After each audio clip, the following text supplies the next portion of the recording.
Assalamualaikum warahmatullahi wabarakatuh. Semoga sehat semuanya. Kami dari kelompok yang beranggotakan dengan J. Evan Tambunan dengan NIM 66, Yudhistira Isarma Saputra dengan NIM 015, Rega Arya Kentana dengan NIM 03, dan Yusri Izra Akbar dengan NIM 14. Ini kami membawa materi terkait penerapan teori antrian di AV Oleng. Nah, untuk kenapa kami membawakan materi ini? Yang pertama karena AV Oleng Sepakat ini mengalami ketidakteraturan pelayanan, terutama pada jam sibuk. Nah, karena itu kami melakukan analisis sistem antrian dengan model MM1 untuk mengevaluasi efisiensi pelayanan, memprediksi waktu tunggu, dan mengetahui tingkat utilisasi server agar pelayanan lebih optimal serta waktu tunggu pelanggan dapat diminimalkan.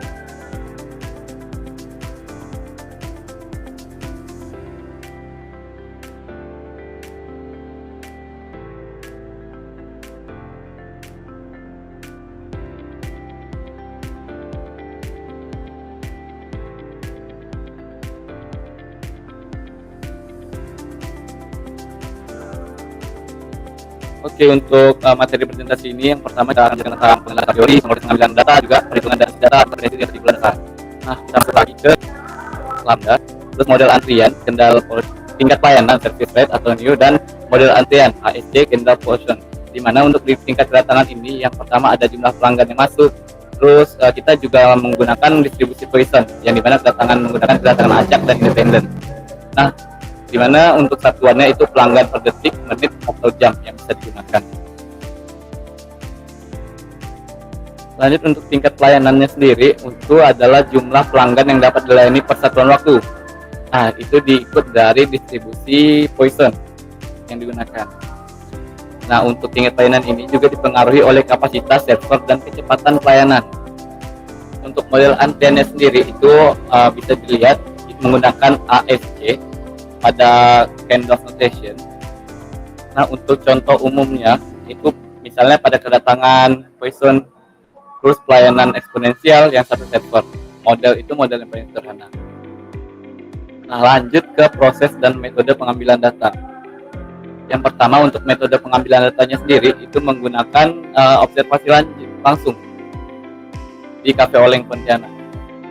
Nah, untuk metode yang digunakan itu kita seperti mencatat waktu kedatangan, waktu tiba, dan waktu saya dilayani. Untuk lokasi dan waktu pengamatan itu di Cafe Oleng pada 3 waktu yang berbeda. Dan untuk jenis data yang kita kumpulkan itu merupakan data primer yang dihitung dari waktu kedatangan, waktu tiba di kasir, dan waktu saya dilayani. Lanjut untuk satuan waktu yang dipakai itu jam, menit, atau detik. Nah, untuk di sini untuk analisis kami itu kami ubah ke detik karena kasir tidak terlalu padat dan perbedaan waktu terlalu kecil. Nah, untuk prosedur pengambilan data yang kami pakai yaitu mencatat kedatangan, terus mencatat waktu tiba di kasir, dan mencatat waktu selesai pelayanan. Nah, di mana juga untuk variabel yang dipakai itu ada pemuda, mahasiswa, bapak-bapak, dan lain-lain. Nah, untuk lalu dipindahkan ke tabel analisis dan menentukan apakah terjadi antrian kedatangan N+1 lebih kecil selesai pelayanan N. Dan untuk metode yang dipakai sendiri itu menghitung waktu antar kedatangan dan waktu pelayanan dengan menentukan parameter lambda dan new-nya sendiri. Lalu kita identifikasi model MM1 dan kita hitung ukuran kinerjanya. Nah, mungkin boleh langsung atau dilanjut oleh saudara Yusril, dipersilahkan. Selanjutnya untuk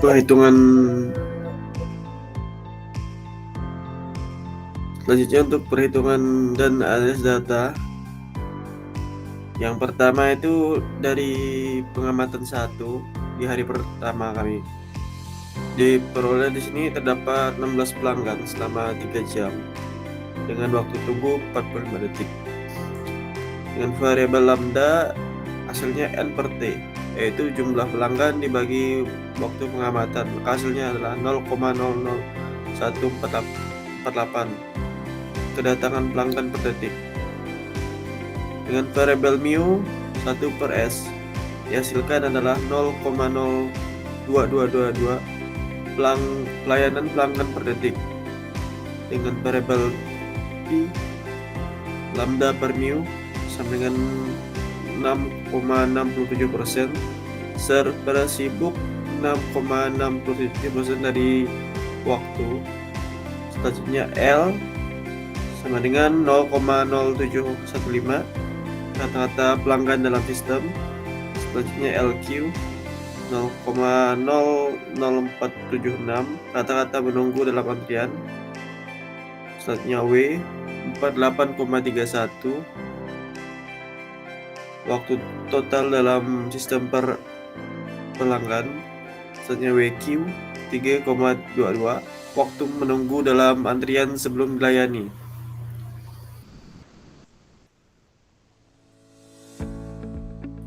Untuk analis data kedua dan perhitungannya, di hari yang selanjutnya terdapat 17 pelanggan dengan waktu pengamatan selama 7.200 detik atau 2 jam, dengan waktu tunggu pelanggan itu 67 detik saat pelayanan.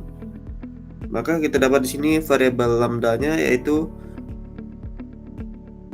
0,002611 pelanggan per detik atau 8,5 pelanggan per jam. Selanjutnya variabel mu didapat 0,01493 pelanggan per detik atau 3,75 pelanggan per jam.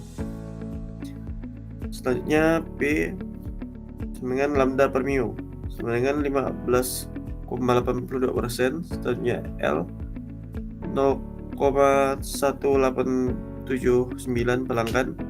Selanjutnya LQ sama dengan 0,0297 pelanggan. W sama dengan 79,56 detik. WQ sama dengan 12,57 detik.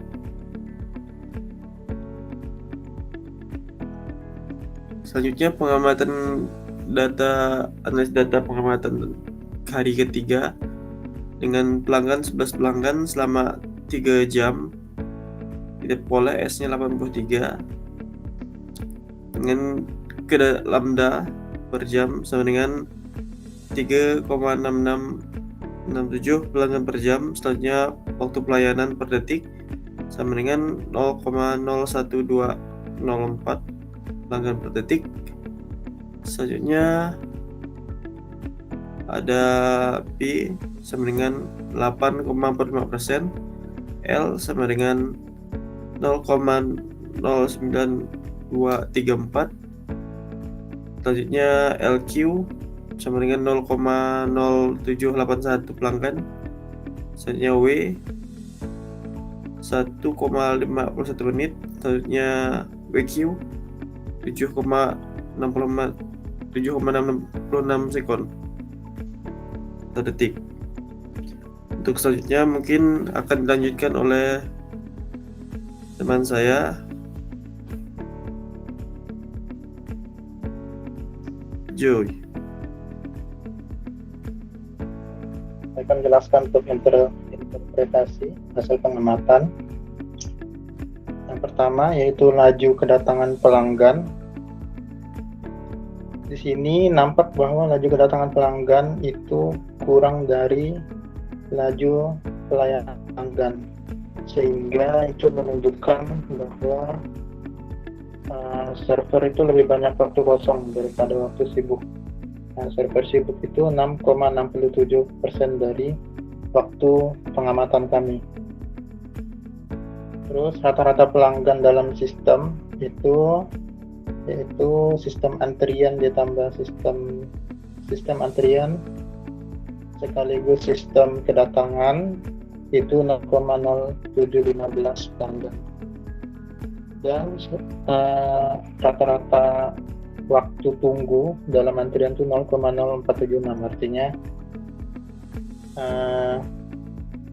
hampir tidak ada antrian.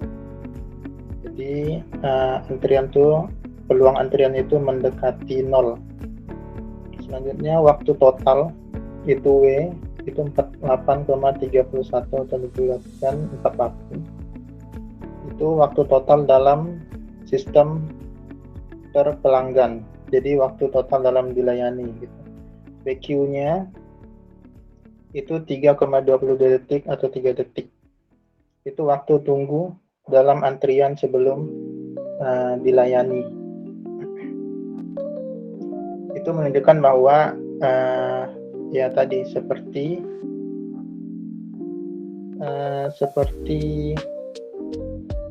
LQ gitu. Jadi nilainya mendekati 0.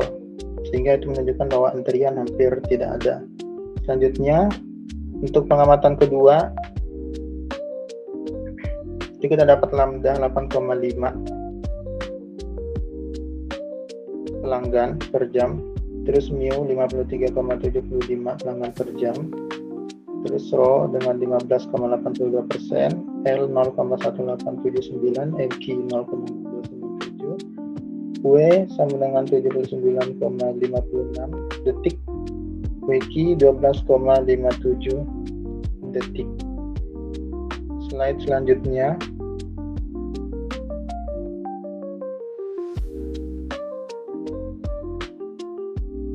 Nah, itu di sini kita dapat kalau laju kedatangan itu relatif jarang, sekitar 1 pelanggan setiap kurang lebih 16 menit. Jadi dan didapat juga laju pelayanan itu 43,37 pelanggan per jam. Terus utilisasi server itu 8,45%. Itu waktu server sibuk. Waktu kosong server. Bukan, waktu server sibuk. Nah, jadi waktunya nganggurnya tuh 91,55%. Untuk L-nya 0,092, LQ 0,008, yaitu 90,66 detik, dan WQ itu 7,66 detik. Selanjutnya saya serahkan ke Yudis. Baik, untuk selanjutnya yaitu kesimpulan berdasarkan dari pengamatan kami terhadap sistem antrian dan juga analisis datanya, itu diperoleh bahwa untuk laju pelayanan itu selalu jauh lebih besar daripada laju kedatangan, sehingga sistem berada dalam kondisi sangat stabil. Terus utilisasi servernya itu sangat rendah pada semua pengamatan. Ini menunjukkan bahwa servernya itu banyak waktu kosongnya. Terus jumlah pelanggan dalam sistem L dan dalam antrian LQ itu mendekati 0, sehingga antrian praktis tidak terjadi. Terus waktu tunggu pelanggannya sangat singkat dan pelayanan berlangsung cepat pada ketiga pengamatan. Untuk secara umumnya tuh sistem sudah memberikan kualitas pelayanan yang sangat baik. Namun penggunaan kapasitas servernya tuh kurang efisien karena waktu kosongnya tuh terlalu banyak. Untuk sarannya tuh kapasitas server dapat disesuaikan atau dijadwalkan ulang untuk meningkatkan efisiensi tanpa mengurangi kualitas. Terus konfigurasi tetap dapat dipertahankan apabila tujuan utama adalah pelayanan cepat dan tanpa antrian. Dan yang terakhir, pengamatan lanjutan dapat dilakukan pada waktu berbeda untuk melihat pola kedatangan pelanggan secara lebih komprehensif. Mungkin sekian presentasi kami untuk sistem antrian yaitu di Cafe Oleng. Semoga dapat terjelas. Sekian, terima kasih.